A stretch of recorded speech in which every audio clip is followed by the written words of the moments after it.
അപ്പൊ മക്കളെ നമ്മൾ ഓവർ സബ്സ്ക്രിപ്ഷൻ എന്താന്ന് നമ്മൾ പഠിച്ചു. അപ്പൊ അതിന്റെ ജസ്റ്റ് ഓപ്പോസിറ്റ് പഠിക്കണ്ടേ, അണ്ടർ സബ്സ്ക്രിപ്ഷൻ. പേരിൽ തന്നെ ഉണ്ട്. നമ്മള് 25,000 ഷെയർ വേണം എന്ന് പറഞ്ഞിട്ട് പബ്ലിക്കിന് ഇഷ്യൂ ചെയ്യണു. 25,000 കിട്ടണം നിർബന്ധമുണ്ടോ? ചിലപ്പോ കൂടുതൽ കിട്ടാം. പോയ വീഡിയോയിൽ ഞാൻ പറഞ്ഞ പോലെ 30,000 ഷെയറിന്റെ അപ്ലിക്കേഷൻ കിട്ടാം. പക്ഷേ എല്ലാപ്പോഴും അങ്ങനത്തെ ലക്കൊക്കെ ഉണ്ടാവുമോ? നമുക്ക് ഇല്ല. 25,000 തന്നെ കിട്ടുമെന്നുള്ളത് നമുക്ക് പറയാൻ പറ്റില്ല. ചിലപ്പോ നമ്മൾ പ്രതീക്ഷിച്ചതിനേക്കാളും കുറവാണ് കിട്ടണമെങ്കിൽ അതിനെ പറയുന്നതാണ് അണ്ടർ സബ്സ്ക്രിപ്ഷൻ. അതായത് 25,000 ഷെയർ ഞാൻ കൊടുത്തു, പക്ഷെ മൊത്തത്തിൽ അപ്ലിക്കേഷൻ വന്നത് ആകെ ഒരു 20,000 ഷെയറിന്റെ അപ്ലിക്കേഷനേ വന്നിട്ടുള്ളൂ. 20,000 ഷെയറിന്റെ അപ്ലിക്കേഷനേ വന്നിട്ടുള്ളൂ.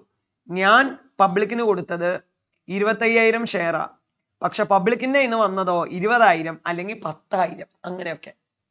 ഇപ്പോ നിങ്ങൾ വിചാരിക്കുക, അപ്പൊ കുറവ് കിട്ടിയ എന്ത് ചെയ്യും സാറേ? അങ്ങനെ നമ്മള് കമ്പനി വേണ്ട വെക്കോ?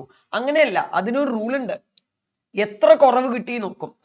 നമ്മള് പബ്ലിക്കിന് കൊടുക്കണതിന്റെ 90% എങ്കിലും അവർ വാങ്ങിച്ചിരിക്കണം എന്നാ. അതാണ് റൂള്. അങ്ങനെ 90% വാങ്ങിച്ചാൽ അത് വെച്ചിട്ട് നമ്മൾ കണ്ടിന്യൂ ചെയ്യും.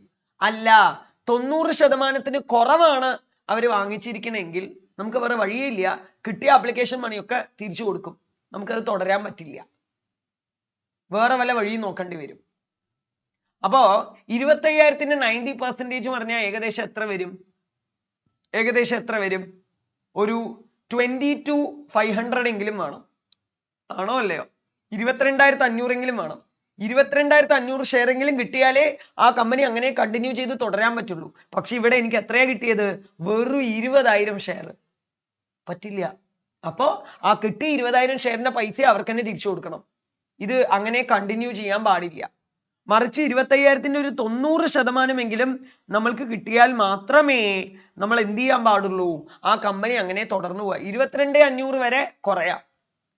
അതിനപ്പുറം കുറഞ്ഞു കഴിഞ്ഞാൽ നമുക്ക് അത് കണ്ടിന്യൂ ചെയ്യാൻ പറ്റില്ല എന്നുള്ളതാണ് സാരം. പറഞ്ഞത് ശരിക്കും മനസ്സിലാവുണ്ടോ? അപ്പൊ മിനിമം സബ്സ്ക്രിപ്ഷൻ 90% എങ്കിലും വേണം.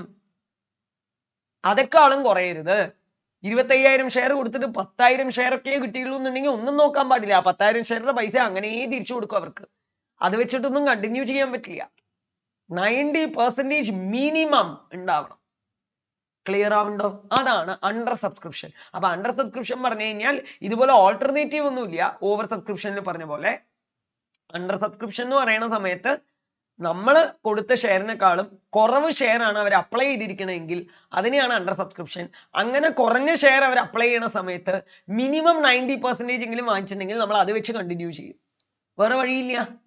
പക്ഷേ അതിന് ഒരുപാട് വേറെ ടെക്നിക്കുകളൊക്കെ ഉണ്ട് കേട്ടോ. അണ്ടർ റൈറ്റിംഗ് എന്നൊക്കെ പറഞ്ഞിട്ട് അത് നിങ്ങൾ വലിയ വലിയ പ്രൊഫഷണൽ കോഴ്സുകളിലൊക്കെ പഠിക്കും. നിങ്ങൾക്ക് അത് പഠിക്കാനില്ല. ക്ലിയർ ആവുണ്ടോ? അപ്പൊ അത്രയേ ഉള്ളൂ. അപ്പൊ അണ്ടർ സബ്സ്ക്രിപ്ഷൻ എന്ന് പറയുമ്പോൾ നമ്മൾ കൊടുത്തതിനേക്കാളും കുറവാണ് പബ്ലിക് വാങ്ങിച്ചിരിക്കണമെങ്കിൽ അതിനെയാണ് അണ്ടർ സബ്സ്ക്രിപ്ഷൻ എന്ന് പറയുക. ഓക്കെ ആണല്ലോ? That's very easy for you. So that's under subscription. അപ്പൊ അടുത്ത വീഡിയോയിൽ നമ്മൾ അടുത്ത ടോപ്പിക്കുമായിട്ട് വരാം. Thank you so much.